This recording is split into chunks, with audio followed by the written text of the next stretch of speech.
dans toute la France aussi, c'est la consoude.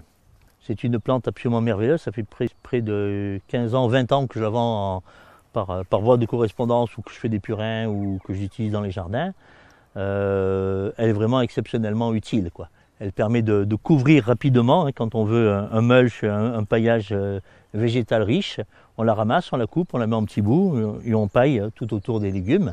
Voilà, donc là, dans 3 ou 5 jours, ce sera le moment pour la récolter. Là, c'est encore un peu trop tôt. Là, j'attends la fin de l'utilisation de la dernière pluie pour la couper. Elle se décompose et elle va nourrir les différents insectes du sol, que ce soit les vers, les arthropodes, les microbes et tout ça.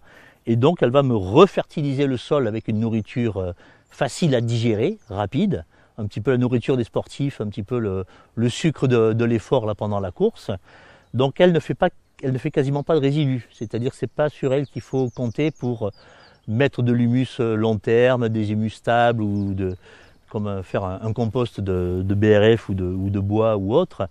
Là, c'est vraiment du court terme qui va rester quand même quelques semaines à quelques mois, mais en faisant une couche une fois tous les mois ou tous les 2 mois, on a vraiment une nourriture de toutes les plantes possibles et imaginables qui est absolument excellente, quoi. Et sinon, moi je conseille beaucoup quand je fais des marchés de faire des plantations comme on peut le voir là, d'entourer les jardins de consoude.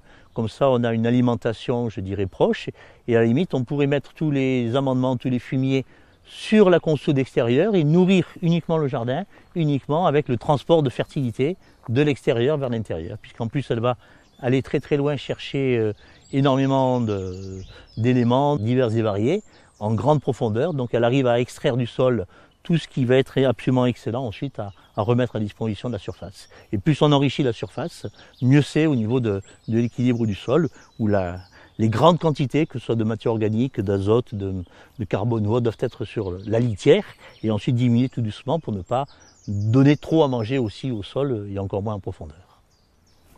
Planter la consoude.